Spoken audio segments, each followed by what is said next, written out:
Welcome to Monday in Westeros. I'm Grand Maester Todd A., and I'm joined by King of the Andals, the Rhoynar and the First Men, Taylor Trask, and Emily Kelly Cunin, first of her name, maker of video games, mother of cats, Khaleesi fan theories, the Get Turnt, ruler of Rakondo. It is Season 8, Episode 4, The Last of the Starks. I think by the end of this season, I'm going to have as long a name as Emily, and then we shall fight for the truly long named. Yeah. Wow, you weren't even intending to do this, but I am dispelling all chit chat up front and putting the question right to you. That has something to do with a big long season ending fight. And Emily, I'm going to go to you first. Yes or no? Has your girl Dany proven she can rule?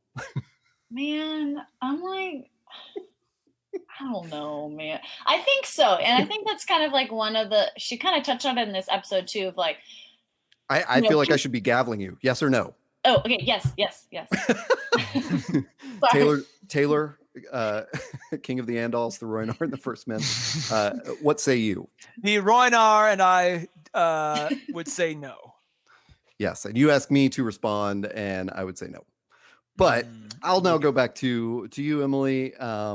Defend your choice. You have to say lightning round or something. Like, I'm Irish. I don't know how to make a long story short, man. Well, you can expand now. Okay, great. Yes.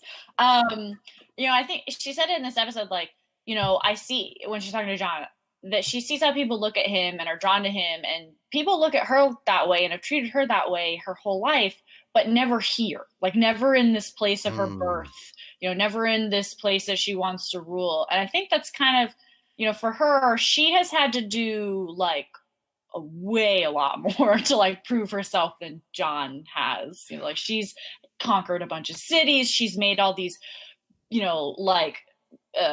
these patriarchal societies bow to her. She's birthed 3 dragons. Like I think she just has a lot more experience fighting for what she wants than Jon does, or really anyone who's else at the table. Kind of Cersei we can talk about that later, but I think she has proven herself. It's just sort of, this is an entirely new thing for her to have, to come to this place where they had never even like heard of her I have for 20 years or whatever. A pointed cross-examination question for you, which is, how are any of those cities doing now? I don't know. We don't freaking jump back to those cities. Well, but there is a line where they're like, well, the old masters have taken back over this and the slavery's returned to whatever. And right. Yeah. And I get it. I think it's one of those where we're never gonna know until she actually has to do it. But I still think she's capable of it. I'm very I feel like there's a pretty large percentage of our country that made a similar gamble a couple of years. Right? I know, that's what Peter, when we were watching the episode, he kept saying like, make Westeros better, make Westeros great again, Jon Snow for president. Taylor, do you want to expand upon your no? Yes, that metaphor was not lost on me either. I was like, wait a second, this is it. This sort of there was it. I don't know if it was intended, but it definitely the resonance of the similarity was. In what specifically? Well, just like you had this woman who was told all her life that you're going to be queen, and like everybody's saying, hey, you've got the job, and here you are, and you're coming over here, and everything's going to go your way. You've got all the support you need. Here it is, and then here's this dude who didn't even really want to be king, and he's just like, all the bros love him, all the all the country folk love him, all the stubborn northern people love him. And he's just there, and who knows? He may end up winning. But that's not something the show specifically. Oh no, they weren't. You're talking out of show. I thought you meant there was a specific moment in the show that like. Oh no. Sorry, just the thematic similarities. Yeah. No, okay. So I'll defend my no.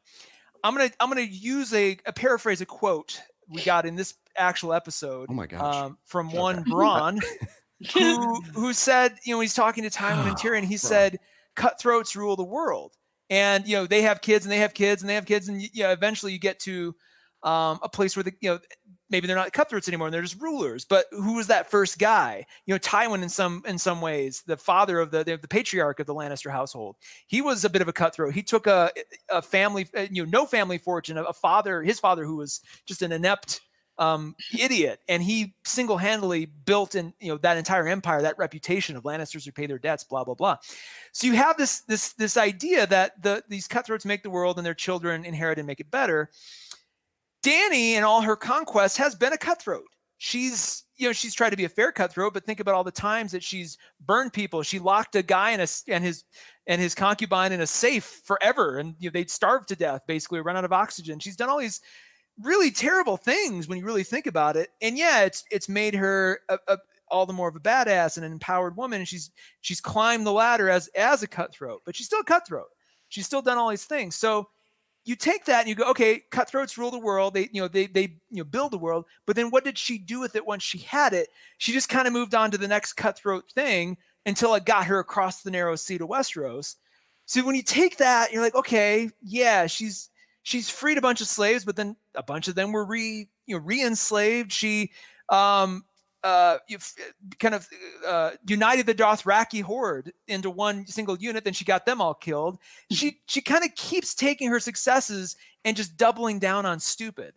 And I don't know from just a strategic point of view if that makes her qualified to be a queen.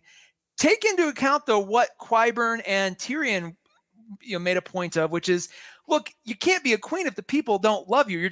You're basically Cersei. Mm-hmm. If you come in and you do a bunch of crazy shit that gets people killed, alienates them from their, from you, destroys their livelihoods, and then you become their queen, what love is there for you? You're just Cersei, which is no different than what we had before, which doesn't make you a good queen just because you are the new Cersei. You got to strive for something more.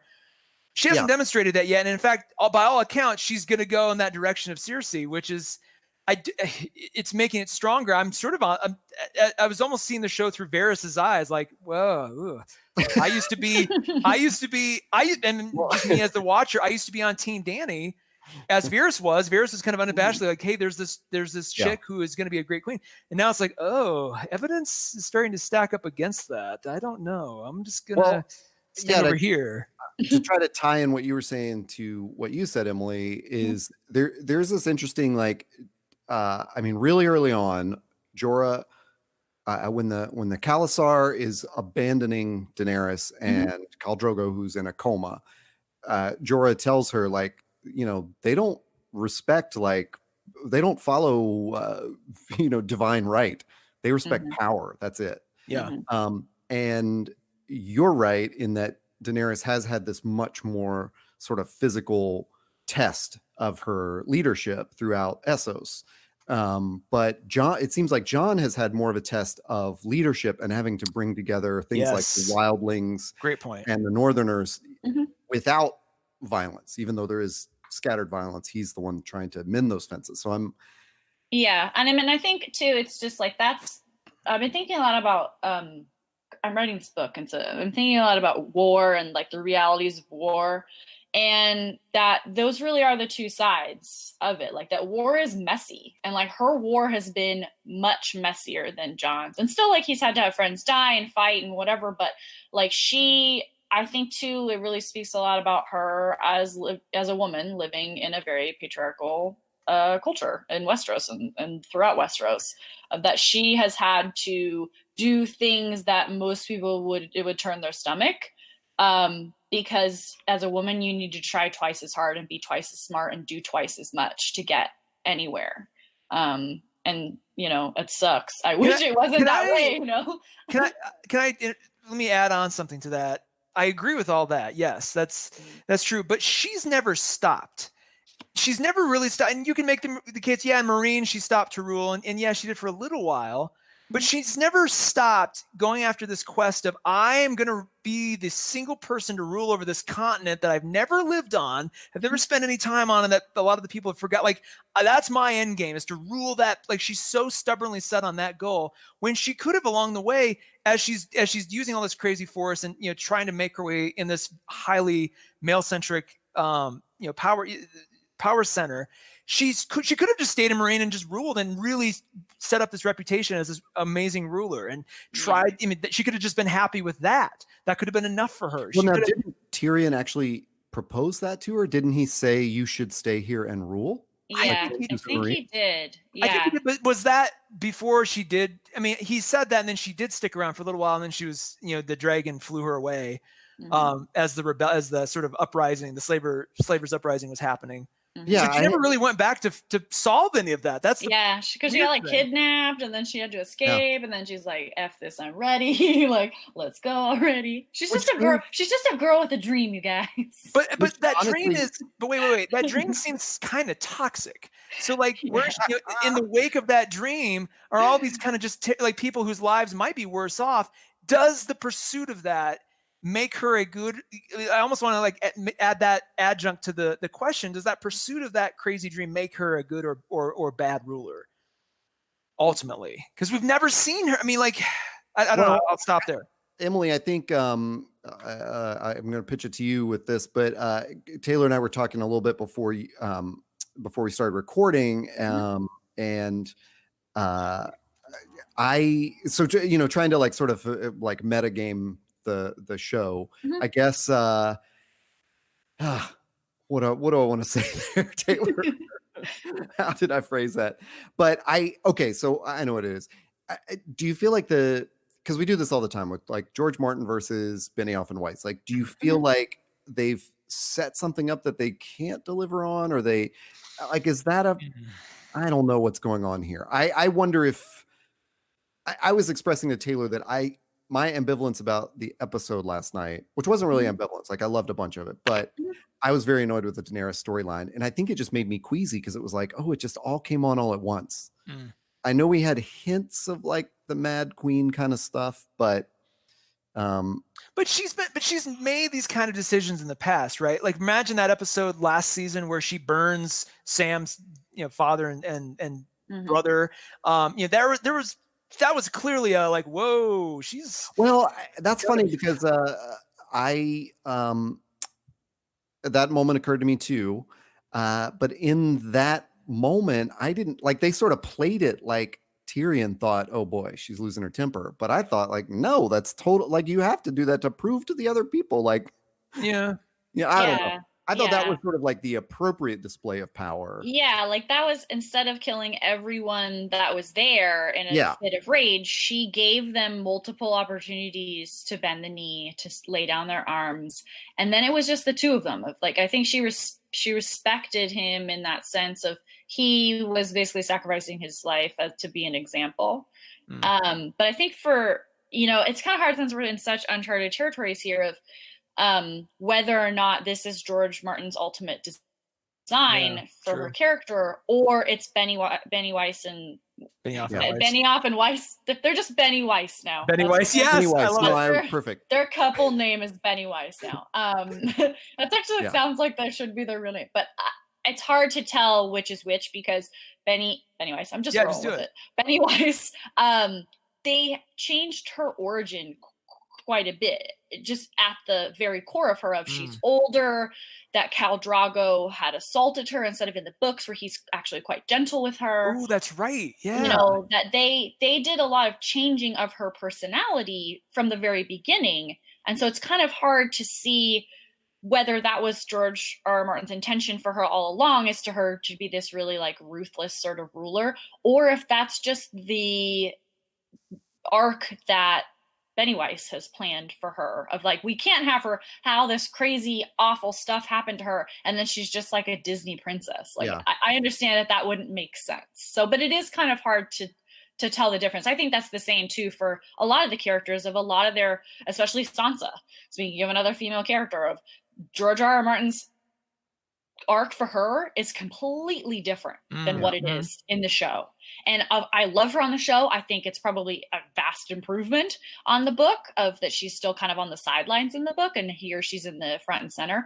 But it is interesting to look at Dany's character and look at what happened to her, influencing her now, whether or not that's really what she's supposed to be, or really what she's thinking or planning or doing. You know what I mean? Yeah, I think a lot of my like nausea at episodes like last night's was based on I don't know like what's the head fake anymore and Mm. what's the like real motion like Yeah. are you faking towards the madness and she's gonna pull back and be okay or vice Yeah. versa and Wait, I it just doesn't have to be madness though. I mean, I Yeah, it think could let's just be be that clear she's about like that. a tyrant herself. well Like, yeah Can we let's segue pivot into my into another yeah point that that's I want exactly what I to? was gonna do. So Taylor had this other topic which I think yeah you're Taylor you're leading us in there anyway which Yeah, is like is this because more about grieving mothers being driven mad? oh yeah, yeah. so we've seen this wonderful blueprint that the show has built for us of what a grieving mother's depression, wrath, revenge, whatever, like what that drives her to do, how irrational she becomes. As Cersei's kids die one by one, she breaks down and becomes more irrational, more unhinged. This strategy morphs into almost a sadism that she didn't start the show with or the story with. And we are seeing that play out through Daenerys right now. She loses Viserion. She loses Rhaegal, and now she's got Drogon left. If Drogon dies, that's her. That's the one that connects her more to college. She named him after her love, her one true love, and in memory of their baby too. I'm sure, like she had a baby with Khal Drogo for God's sake. If Drogon goes down, does she basically then become Cersei? Are we seeing this now play out through Daenerys, and she gets to either make a really good choice or she just becomes another mad queen in the sense that Cersei's also a mad queen. There's and just this idea that the show is playing. I don't know if surely it's intentional, but if it's unintentional, even better on them. They're playing this idea of what does a mother's grief truly do? Like what? Well, yeah, put that to you, Emily. What do you think about that? Yeah, and I just saw the theme, not just a mother's grief, but a woman's grief throughout this episode in a lot of varying forms. Ooh, of especially, of course, this losing a child is, I mean, I don't have any children, but I have friends who have lost children and family members, and it's just an indescribable event, an indescribable trauma, physically, mentally, emotionally. And of course that would mess you up. Like as we've seen with Cersei, as her children have died, as they've been killed or murdered or whatever, she has gotten more and more off the deep end. And the same with Dany. And I can't remember if it's in the book or in the show, but she basically tells, I think it was Dario, that she will never have another child. Like these are her only children. And they're like miracle babies, basically, of like, and she sacrificed her true love. Well, I don't know if he's her true love, but her first love's life, her human baby's life, to make these dragons. And of course she feels this incredible kinship to them and connection to them. And, I think it's incredibly sad as she keeps losing him, that she has more and more to lose now with less dragons.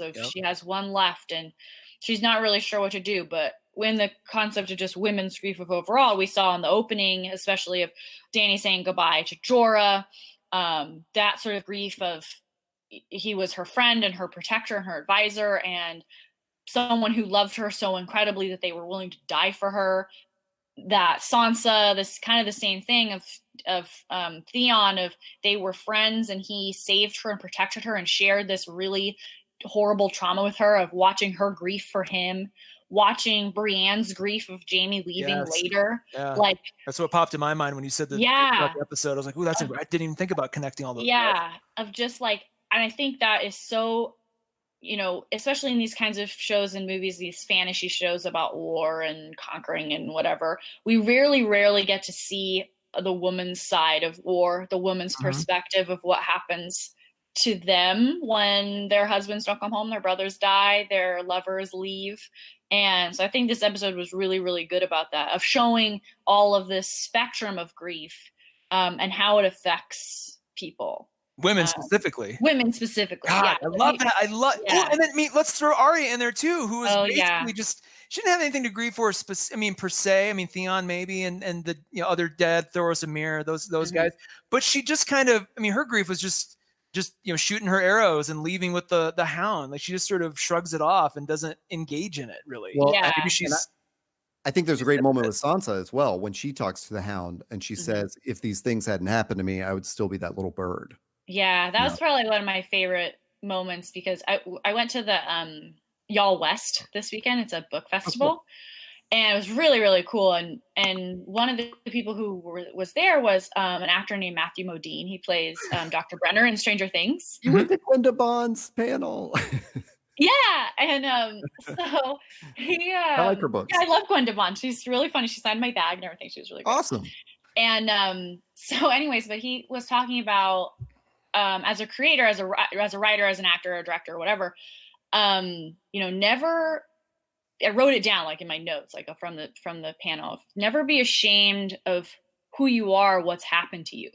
Own that, because that is part of who you are now. And I think that was kind of like Sansa's revelation. And we kind of had some other revelations like with Bran of like he's kind of he's already accepted his position as the three-eyed raven. Arya has obviously accepted her position as sort of this like lone assassin by turning down Gendry, by killing the Night King. She's finally, and this is finally Sansa, as we've seen her come into her own as the Lady of Winterfell and all this stuff and killing Ramsay, but she never really said it out loud of how maybe she, it really sucked when it happened, but she would have never been the woman that she grew up to be without all that happening. And I thought that was incredibly powerful, and I love that. And she just delivered it so well. You just set up another really interesting connection of themes, though, a connection of dots in this other wonderful theme in the episode, which is the Stark children, kind of officially in this episode, embracing what they've become and like accepting that fate. Except for one, which is Jon Snow, who has not. He's now the last one to accept that. And it's an interesting, beautiful juxtaposition of like, hey, the real Stark kids have already moved on. He hasn't yet. I just love that too. God, well, I love this episode so much. Strangely counter to a lot of opinion, which we can get into if we want. But there's so much about this episode I love, from specific character scenes to certain pieces of dialogue, but adding these thematic layers on top. Emily, your dissection of that I didn't even think about that. Just women in grief across the whole episode, which is beautiful. But then this whole other idea of the Stark kids really affirming themselves, like that's wow, so much good stuff. Well, I have a related question about the women in the show, and especially when we get that last confrontation between Daenerys and Cersei, which was when I was watching that, and actually, I guess both times I watched it, I was thinking, wow, does this show hate women? Because Taylor and I talked about this in a episode of our other podcast about The Last Jedi, and this like vitriol directed at that. And we had this whole conversation based around this like text message I'd sent him about like Rose. Tycho is actually demonstrating soft power. And there's such a thing in, all patriarchal societies that women are sort of only when they're respected by men in the patriarchy, when they're sort of like, quote, one of the boys. And I feel like that's what Cersei and Daenerys have finally come to in that staring contest. Was they've both finally decided that like, well, we don't know about Daenerys yet, but they've, posed the way you said it, Taylor, with like, is their grief driving them, quote, mad? Like, are they letting their grief become this excuse to act terribly, And in that way, are the showrunners kind of just sort of misogynistic because the only power they can respect is, brute power and not soft power? And can I ask one question on that front? Yeah, I'm sorry. I meant to pose that as a question for both of you. Well, clarify not how like my own rant. Clarify how you're talking about soft power within the context of the show. Would Olenna Tyrell be a candidate for soft power in your mind? It's interesting to think of that in the context of this show. I don't know that we've seen a lot of soft power. Olenna's definitely like, no, I'll tell you who it is. It's Prince Doran. Because he's the one that's working the secret plan, but and this is a book thing, which we don't really know about in the show. Maybe it was mentioned, but yeah, he's working like a secret plan to defeat the Lannisters. You know, okay. I think ultimately it has some violence and bloodshed at the end of it, but it's not a confrontational like my army, you know, is going to destroy your army. Most people who die wins. Yeah. Well, anyway, I'm posing that question. Like, am I reaching there, or do you pick up on any of that? Like, is the show being misogynistic in that way? I mean, I think there's been a lot of discussion pretty much since the show came out. Yep. You know, all these changes of like, you know, the ladies of Twitter, if you would like to see some very more eloquent than I'll probably put it, opinions about this of, you know, Game of Thrones has had a really long history of, they have had like only 2 female directors in the entire history of the show. They don't really have a lot of women or any women who, like, there's been entire seasons where there's no woman written episode. And it's hard. I mean, and that's Hollywood. It's not an excuse, but it's not, you know, anything, you know, crazy. That's just what happens. It shouldn't, but that is a common theme. And I think especially after this episode, that's what I saw a lot of people bringing up again of like, it's hard to have, especially at this point when we're really down to the wire character wise, where more than half of the most important characters in the show are women, and there's no women writers. There's no women directors. There's not a woman showrunner. It's you know, they definitely handled things terribly in a lot of the male gaze doesn't necessarily have to be sexual. It can be, I want to see this woman like beat the shit out of this other woman with like her wit and her armies. Like it just like this badass version of what a lot of guys want to see their fantasy women to be. Could be just as tainted in the quote unquote male gaze as I want to see her naked, or, you know, any of the objectifying from a physical standpoint. There was such promise a couple of seasons ago when Yara meets Daenerys, and I felt like good point. In this moment we're really seeing like 2 women who have, you know, clawed their way to their positions. And I wanted so much from that moment. Like, team up. Like this is the superhero team I want. And then, you know, Yara gets captured by her uncle in this disgusting display. And like, I just feel like there were always these moments of promise, and then they're yanked away. And some of that is probably good drama, but some of that is also like, man, that happens to women a lot. Think about Yara, though. Think about exactly how that particular, you know, she was going to unite with Daenerys, then she got kidnapped by Euron, a man. She was held by him, and then Theon, another man, didn't save her. Then Theon, a man, saved her. So like at no time did she have any agency in that entire arc. If she had somehow witted her way out of that jail cell, that would have been an improvement. If she had somehow, maybe it was Theon who got captured instead of her. It didn't have to go that way. So I'm curious why they made, if it was unconscious, unbiased, probably, but just it's interesting. That's her arc. And then she sails off. We don't really see much more of her, and probably won't. And I think that's kind of another part of, is this George R. R. Martin's ultimate design, or is this just Benny Wise trying to up the drama, trying to make a TV show that gets millions of viewers and makes a lot of money and gets people talking? Like I really don't know. And sometimes it really makes me mad. Like when we talked last season or 2 seasons ago, whatever, about Sansa.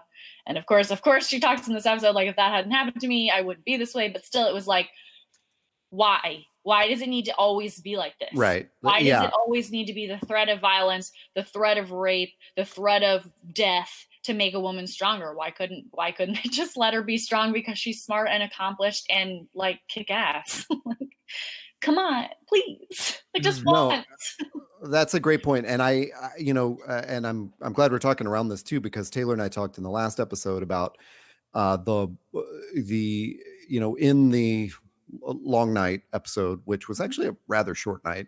One night. Just one night. Like the only like 4 good people died. Well, and all the minorities raced forward to get slaughtered first. And cool. I was sort of after Taylor and I talked about it, I had this, I was talking with Taylor about like, I kind of want to rant about, talk about all this and versus what's the right way to do it kind of thing. And I don't really have any answers on that, but I do think if you are a member of if you are, in a class position that puts you in the mainstream of society, whether that's like white and male or whatever it is, and you don't consider like it might not have been they may have not have done that in an intentionally racist way, but if they're not sort of considering the way all those things look,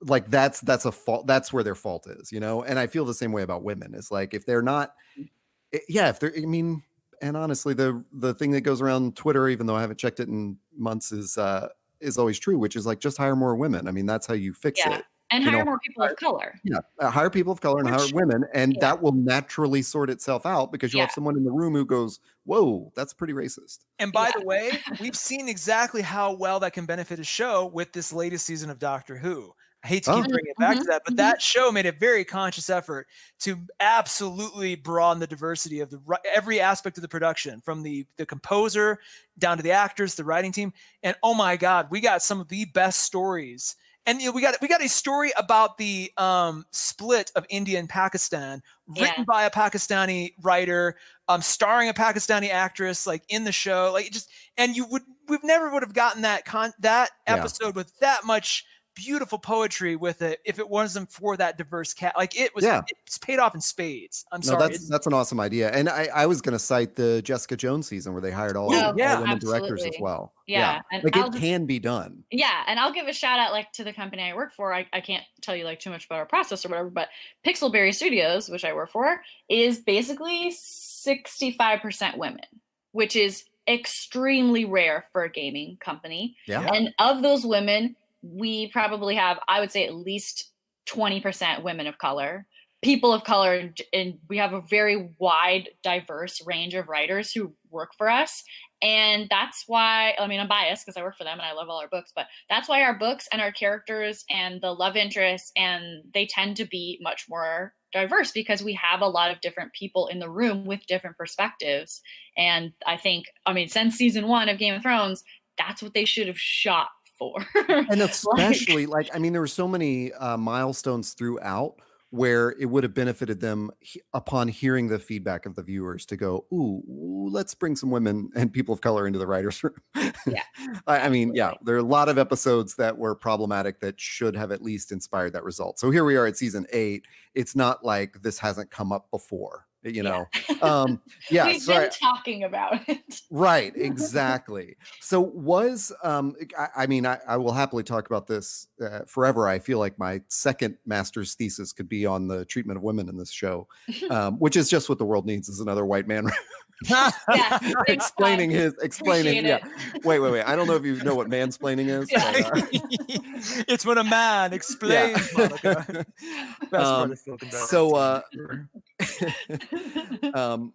I do. Let's pivot to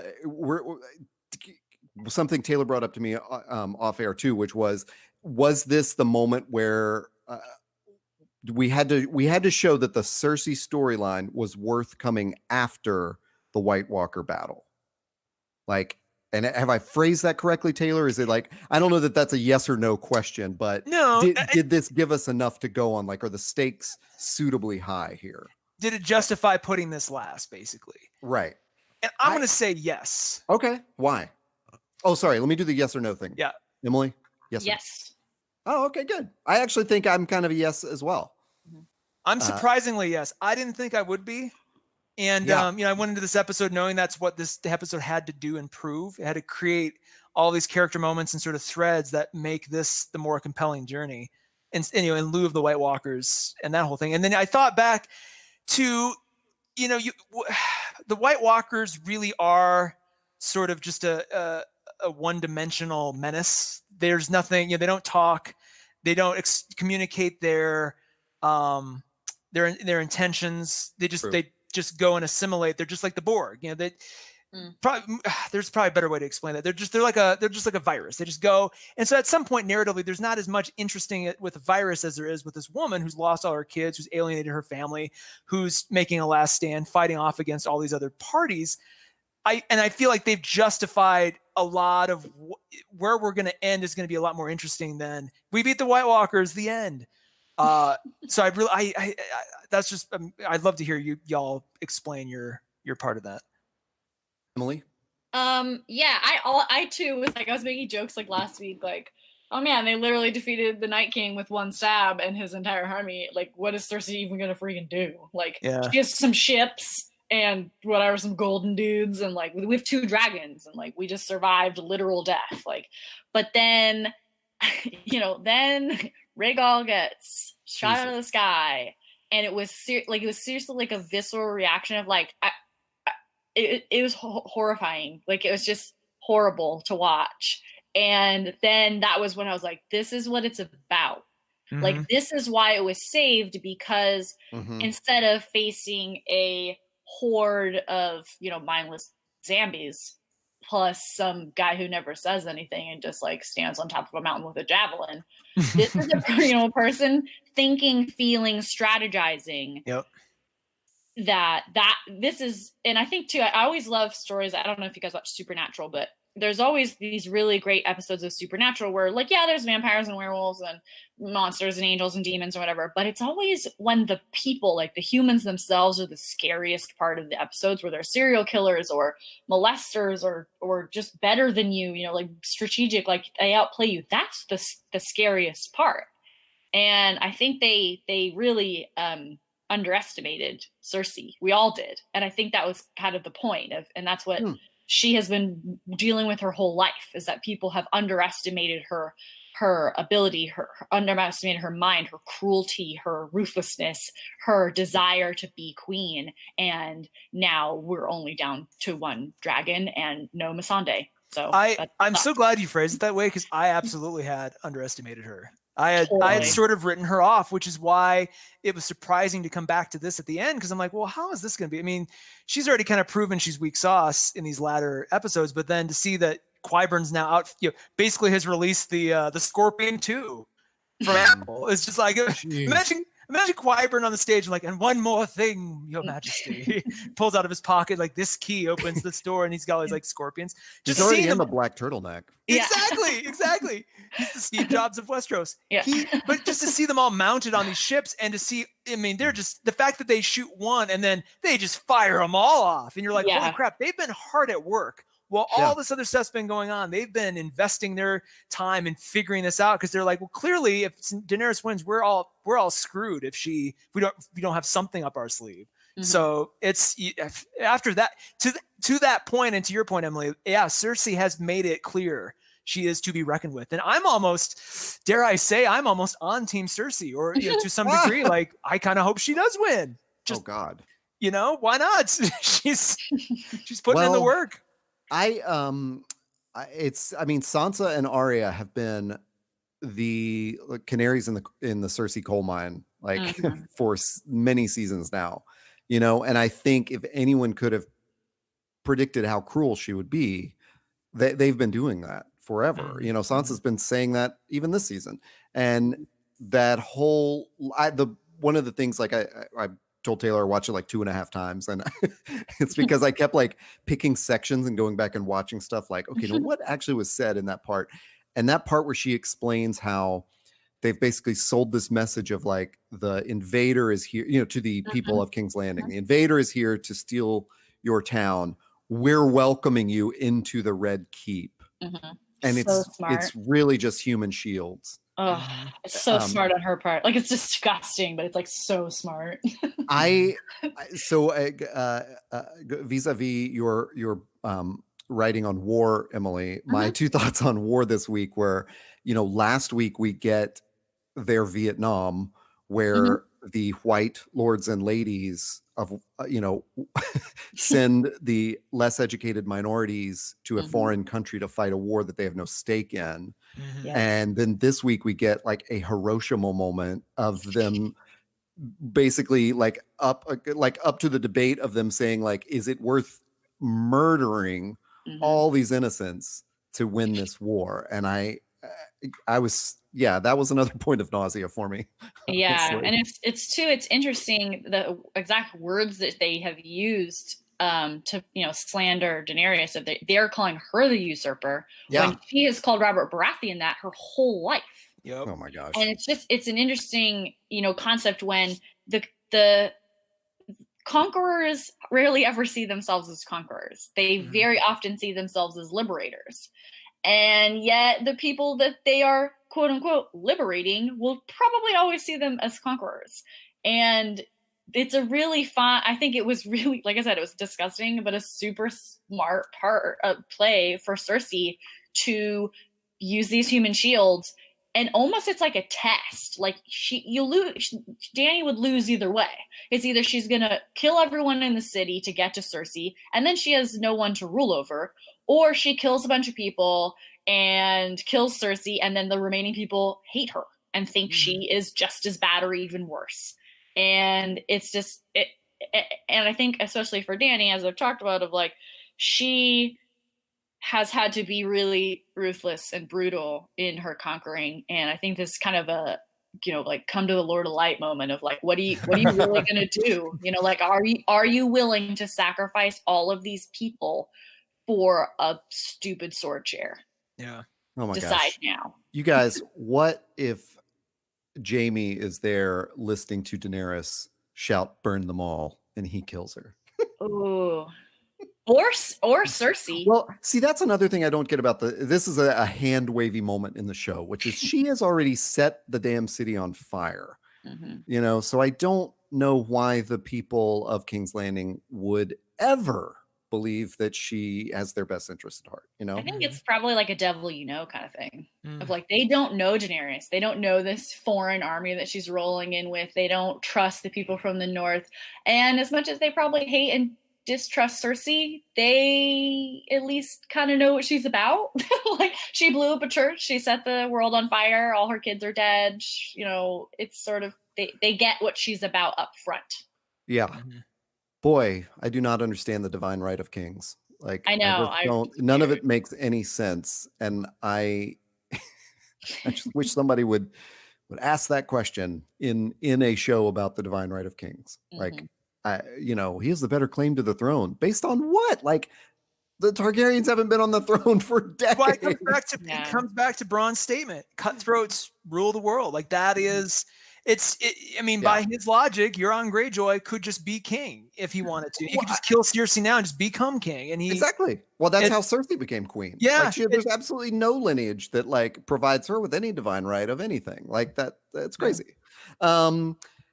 Should we pivot to highlights and lowlights of this episode? I think we've kind of hit the major themes, unless you have more to rant on those. I'm going to ask what, and you can turn the rant into your rant about highlights. But Emily, what were your or if you're not prepped, I can go to Taylor because I think he's got. Oh no, I'm ready. What are your highlights from this episode? Because we glossed over a lot of play-by-play. Yeah. Fucking Ghost. I'm so glad that Ghost wasn't dead. Like, I'm so oh my god, like, I'm so glad that Ghost wasn't dead. And he like looked so dope, and with his like battle worn and stuff. And on the alternate low point, why the fuck didn't Jon say goodbye to his own wolf? Kidding. What are you about, man? He nodded. He's like, made me so mad. I'm like, just hug your wolf, dude. It's a mad nod. It's like, be seeing you. Jesus. I also really loved the highlights of, as short as it was, Brienne and Jaime finally getting together and admitting that the feelings for each other. And it was so like awkward and like, but it was that's why it was cute. Like that that either of them didn't really know like what to do. And then they did it. Yeah. Like, and then of course the Lola is so sad. Like, Jaime, you think so less of yourself. Like, you're going back to this toxic person who will probably try to have you killed. Like, he's the really sad, man. Drug addict. I mean, this could have been a scene out of Breaking Bad where Jesse goes back on meth. It's just like you're watching this guy. Like, and he even said, like, I just can't give her up. Yeah. Like, oh, you poor bastard. The other, I just have a couple. Like, I'll probably do like top 5. I can't quit you. The other one was that Sansa seriously still gives the best bitch faces. Oh my God. Like her with her bitch Hellraiser outfit. Yes, her bitch faces are just like the highlight of any episode. And I just love that she's like a gossipy bitch too. She's like, hey, ex-husband, I have this super secret. Even though I swore not to tell anyone, I'm gonna tell you. So come over here so I can. Yeah, but strategically, I mean, she sees that there's a real danger there. I think she's trying to warn them. For sure. What else was like a low thing? Well, I'm really sad about Rhaegal. Like, it was horrifying. Oh my God. Like, it was just and Missandei. Like, but I think she at least got to like go out like a badass, and like Rhaegal just got shot through the throat. Like, that's horrifying to me. Jeez. Man, it was so bad, and I'll like have nightmares about it probably. Oh, the other thing that I really liked was that like out of all the couples that are like still here, it's like that Gilly and Sam are the cutest. Like, that's so cute to me. Like, I just loved it so much. Yeah, I liked a lot of. I liked a lot of parts. There's like just a lot of like little lines of like Tormund looking at Brienne, like, and then as soon as she leaves, like his sad face. Yeah, he's like, she broke my heart, and then all of a sudden there's a girl, and he's like, just kidding, like I'm fine, like. And him and John's friendship is so nice. And I think he said one of the best lines when they're celebrating John or whatever, of like he was strong enough to befriend an enemy. Yeah, I think that's just like that. John's defining quality of like he could have hated his quote unquote brothers and sisters of Ned Stark's natural born children. He could have hated being on the Night's Watch. He could have hated the Wildling. He could have hated Dany. He could have hated all these people, but he has always been the bigger person and reached out the hand and, you know, befriended his enemies. And I think this is the last enemy he won't befriend. Yeah. Taylor, what about you? Highlights and lowlights? I'm just going to kind of blitzkrieg a bunch of notes as I wrote them. Theon died as Stark. Yes. The pins that pin on him, and you know he did die as Stark at the end. Oh yeah, beautiful moment. Ghost made it. Glad that was confirmed. Grey Worm made it. Didn't think that had actually happened. It was surprised to see questionable. Him. Freaking loved John's eulogy. God, I loved his eulogy. It was so great to say, like, look, we will never, it's what I would have said. It's like, we will never, these guys literally saved us all. And there's no way we can repay them. And the only thing we can do is to remember them and tell future generations to remember them and keep doing that until we can't anymore. Like, that's so wonderful. I got choked up for Gendry's failed proposal. Oh, poor guy. It was so cute, like how excited he was. But I really liked that part.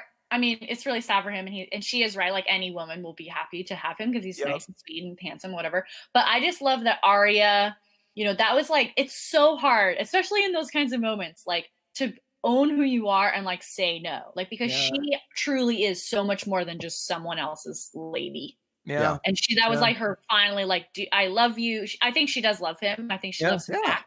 And, you know, they care about each other, but she was just like, nah, bro, like, if that's all you want me to be, like, we can't be together. Well, like, and to quote herself from season 1, you know, that's not me. Like, that's what she says to her dad when he tells her she's going to be a lady and marry a prince. Like, that was such a great moment. Like, that's one of those moments where I'm like, wow, you guys played that off so perfectly. Yeah. Why do you hate women in so many other places? I know. But because I also thought the fact that she rushes to kiss him and like expresses that affection was perfect. She wasn't being like cold Arya of a couple of seasons ago and just saying like, nah, that's not me, and turning her head. You know, I think she really communicated that really well. Like, yeah. I also got choked up for Gendry when he was being awarded, basically being made a Baratheon and a lord, and he just like the look on his face of like he just won the lottery. He's like, he looks so humble and just honored, and this is the first time anybody has given him like this much respect. It was wonderful. Again, feudal systems make no fucking sense to me at all. Like, this guy has zero qualifications to run a fucking city. I just loved it too. Like, Dany's all like fucking proud of herself. She's like, you know, the only one who's good, because it was a good play of like, now she has an ally forever. But it was also like another bratty show of like, I'm a queen and look what I can do. Like, I just elevated this blacksmith to a lordship. Everybody watch me. I'm gangster like that. Yeah. I wrote several times, I love Tormund so much. So many amazing Tormund scenes. Like, just this was Tormund's episode, the first 20-30 minutes. Like, and if this is the last time we see that actor, which is probable, I'm so glad this was how he went out. Like, what a wonderful, great moment. I even wrote too, this is why you hire another. Nutter gives you all these amazing intimate character moments for the better and for the worse. He directed the Red Wedding episode, and he's really great at delivering these just beautiful character moments. When the Jamie and Brienne scene started happening, as soon as they showed Brienne with like, a shirt and pants, I'm like, oh, here we go. And then when Jamie said it's bloody hot in here, I just wrote that down with like, ha, like that's this little like pickup line, like, oh, it's just getting a little hot in here. I'm just gonna take my shirt off. How about that? I did write too. I wonder if they put Jamie on a platform to make him taller, because there was at least one or two moments where I'm like, you are not as tall as she is, and yet his eye line was basically just to hers almost. Yeah, I was kind of wondering that too. I was going to Google like what their actual heights are. There's a good side shot where you can tell he's shorter. Yeah, but maybe she is much taller. They Tom Cruised him. They gave him the Tom Cruise platform to step on. Yeah, which FYI. Joe Jonas and Sophie Turner are not doing out in public. Like, she's clearly a foot taller than that's right. And she like does not care. She's like, I love that. And I'm wearing 6-inch heels, and he's like, yeah, this is my wife. Hey, I freaking love that that's the case. God, I love Mm-hmm. it. Likewise though with the sex scenes, I just kept writing, but she's your aunt every time. Like, she came in, they started making out, they started talking about their love for each other, and I was like, but she's your aunt. And they haven't like addressed that at all. Like, she's still way more concerned like that with he has a claim to the throne, that she's not, that instead of like, oh, you're my brother's kid. Like, that's weird. Yeah. Oh, by the way, though, Gwendolyn Christie is 6'3", and oh God, what's his name? Nikolai Coster-Waldau. Yeah, Nicola Costa-Waldau is 6'1.5". Is he that tall? Oh, wow. Yes. He really looks like he is Tom Cruise height. He does. Everyone looks short compared to her, I guess. Yeah. I did write too in terms of the Bronn conversation with Tyrion and Jamie. Bronn almost comes off in terms of what he says and how he acts. He almost comes off like a young Tywin. It's very interesting. He's just, the point he's making, how he's saying it. He almost has a little bit of Charles Dance's, the actor who played Tywin's, his performance in it. It just kind of reminded me, like, this is almost like the boys talking to their dad again. It's very interesting. I don't know if that was intentional. It just kind of came off that way. Yeah. I did write in basically in this order, fucking Euron, and then God, that's what I said too. And then Dany, you idiot, as she was flying straight towards his fleet. I'm like, and then no, you got to close the gap. They can't arm the missiles. You have to like do a barrel roll. I was like, but didn't you see Top Gun? Yeah.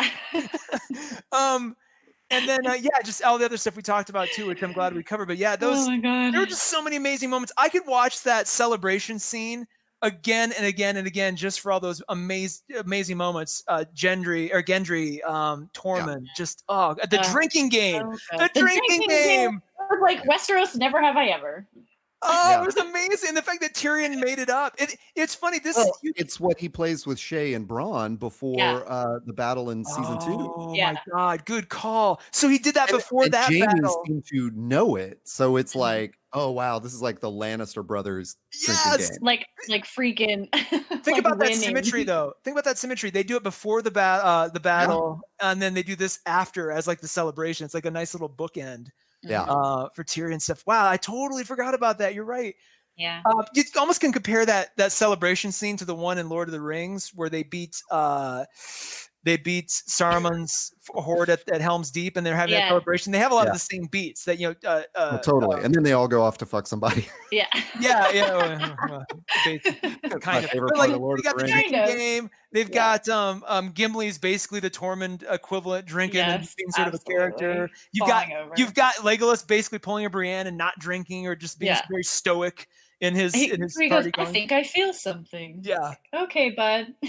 Yeah. I love this episode. I'm sorry. I mean, there's obvious sort of flaws with some of it, but Todd, going back to what we talked about for Endgame, and this sort of choice of do you focus on the emotion and the sort of the character moments, or do you focus on the technical aspects of it, sort of the logic of it? And sometimes you have to choose one or the other, and that can divide people. Doctor Who had that same problem, as I mentioned, between Russell T Davies and Stephen Moffat. And I kind of like that this episode aired on the side of emotion and character moments. I sort of just fell into it and did not care about the logic. I just got swept up in it. Boy, that was a good way to summarize it. I was going to say I had all the same highlights you both did. So for me, like there's no reason to me rehashing those. Mm-hmm. In my notes I had Braun, fuck that guy. I had Braun, what the fuck? I'm still a Braun fan. I'm on Team Braun. I mean, I like him, but I feel like he's one of those casualties of something we talked about last season of like they're rushing so quickly to wrap things up that we're not getting. It feels like at this moment we're not going to get like the right conclusion for that guy. Not in any bad way, but I think in in the strategic versus tactical way, I would have sent Arya to kill him like immediately. Just like after he confronted them, like have Jamie pull her aside and be like, "Hey, can you murder that guy?" like in a and have that be a mirror to like literally what's his face, the guy that changes his face. Whatever his name is, Jakar and Hagar. Jakar. I'm trying to think of the song. Jakar. Yeah. That's exactly how I remembered his name. But yeah, she could have been like the three deaths kind of, faceless man. Anyway, I honestly kind of wanted Brienne to kill Jamie when he left. I know that's a weird thing. I guess I'm glad it didn't happen. Yeah. But I just wondered about that moment. It seems like I had another I had a rant to join up with one of the things you said about does the show hate women, but I can't remember it right now, so that's probably best. Oh, you know what else is sad about does the show hate women? The part since we're all talking about the celebration, Taylor mentioned it. Like everyone's happy and stoked and playing this game and hugging each other, and like John's like sitting on the table like talking with Truman. And then you see Dany by herself, and like she's obviously disturbed by it in some portion that people like John better than her. But I think too it was just sort of like she has set herself apart so much that that it just like the look on her face was so sad. Yeah, of like she just lost her like best advisor, one of her greatest friends, and she was all alone. Yeah, I really wished John had pulled her into that and like, I hated watching that feeling of like, oh man, like that. I don't know. It's just a relatable party scene where a dude hangs out with his bros and the girlfriend is like, John is a terrible boyfriend is what we're finding out. Exactly. But she even did that cliche thing where she's like, and hooray for Arya Stark. And they're like, they cheered louder for that than for her. I know. And I think she like tried, especially in that scene where she's like, I almost said knighting. She's lording Gendry and cheering Arya. Like she was trying to make an effort to get them to like her. Totally. And then still nobody wanted to talk to her, like her. And I was like, that I feel that like in my soul. I do too, but but I think you rightly point out, I hope that's what you're pointing out, that she has kind of brought that on herself. Like she's definitely like isolated herself in a way that John never has. He's always been one of the people, Yeah, exactly. And that's the difference in upbringing, I'm sure, but still, it's like she is very accessible, and she has never been, and I think she's kind of realizing how lonely that is. Ooh, great way to put it. I could renew my rant on divine right and things like that, but there's really no point for me to do that. Look for the Kindle single ebook of Todd's rant on divine rights coming. All right, now you're making me want to do it now. I know. Please write a book, The Divine Right in Westeros. Oh my God, I'm like on the brink right now. I'm gonna pull back. Okay, so I did want to mention two things that I filed under the heading of weird shit, which is Emily, maybe you have fallen down this rabbit hole. I have not. Luckily I got this from like a person. I have not found these videos that explain this, whatever, but maybe you have. Do you remember from the books the origin of the founding of the Golden Company? Oh man. Yes. Okay. So it was some like blown away that you remember this. It was like a bastard Targaryen. Yep. Was exiled or whatever, so went to Essos and then formed this Golden Company as a way to try to come back to Westeros and murder his brother that was sitting on the throne. Is that right? I don't remember that part. But because I had to be reminded of all of this, or not even reminded because I don't remember it at all. Yeah, he had a cool name. He had like a from the name. Blackfriars. Yeah, exactly. And they were all bastard Targaryens who lost a civil war against, I guess, Aerys, and then went and founded the Golden Company. But maybe it's even longer ago than that. But basically, I think it was Aerys the first, or Aerys one of the second, like not Dany's dad. Yeah, I think the they've been other around one. longer than that. Yeah. But the theory was put out there that the Golden Company would turn on Cersei because they would back this like bastard Targaryen. Interesting. John. I mean, he's technically not a bastard, but that is an interesting theory. Right. Okay, so that was one crazy thing, and the second thing I thought was freaking crazy. But I Googled it before our show and realized like I've just ignored this for 8 years. We were talking about the astrolabe at one point. Oh yeah. And I don't remember if we talked about that the scenes on the astrolabe have now been updated to scenes that we have seen in the show. Did you? Oh, I know. Yeah, I noticed that immediately. Was that what you were bringing up when you brought up the astrolabe? And I just totally that it was different. Like that. It looks different. It's not as circular anymore, but it also that they had changed the scenes on it. Yeah. Yeah. Another thing that I have not every season where the scenes change. No. Yeah. Apparently they were all those. I don't know, Emily. You can address this as well, but I what I understand is that in previous seasons it was always the same thing, and there were these historical moments like the doom of Valyria and stuff like that. And now we're seeing things like the birth of the 3 dragons and the Red Wedding and something else. I noticed it immediately because of the one scene where it's holding a head up. Yeah.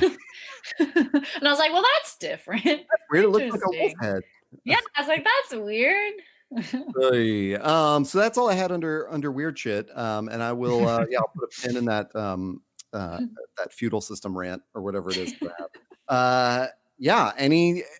Should we talk about expectations for next week? I mean, we know it's a huge battle. We know, like, is Dany gonna murder thousands of people in King's Landing with fire? I think for me, one of the notes I wrote down was, how powerful is Dany really without her dragons? Ooh. You know, how much of her power and her influence, not just right now, but across the whole series, has hinged on the fact that she made like miracle baby dragons.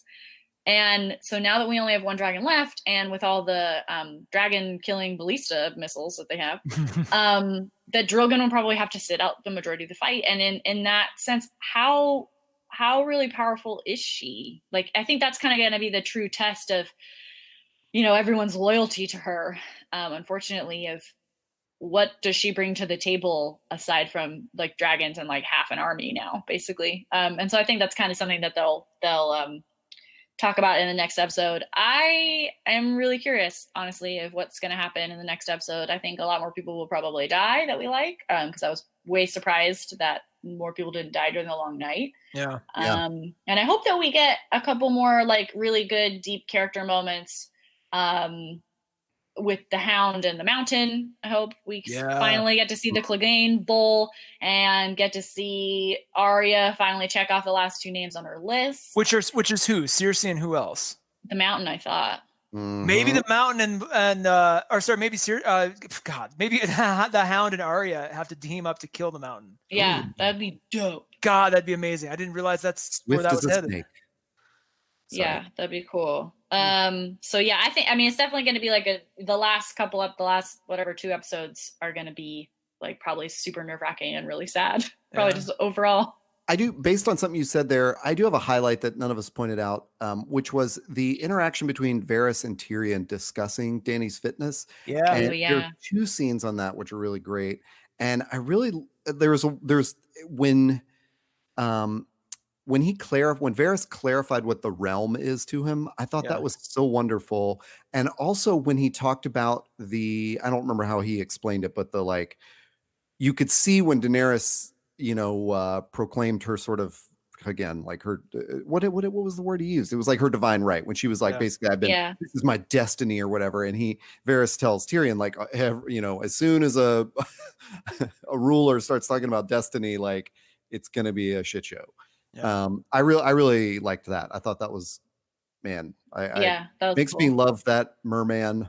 I know. Colin Hill, I always sort of have celebrated Alfie Allen as my favorite actor and who I consider probably the best actor in the show. I think after him, it's Colin Hill. He does some amazing stuff with Varys. And you think about it, Varys he's very stationary as a character. He usually stands or sits in one spot. His hands are always, he's almost in like his a monk. coat. Yeah. Yeah. And even when they were in the South, he was very, very motionless a lot of times. So it's all about how Colin Hill translates that dialogue. And God damn it, he really makes me think. He is always like he makes me believe in the fact that Varys cares about the realm in this way, that Varys could change his allegiance based on these very rational things. I almost wonder if we're not going to end up with either Varys or oh my God, who's my other homeboy? I just forgot his name. Davos. Thank you, Jesus. Oh Christ. yeah. Davos or Varys may end up being the hand to either Daenerys or Jon. When it's all said and done. I don't think Tyrion's going to make it past next week, to be honest.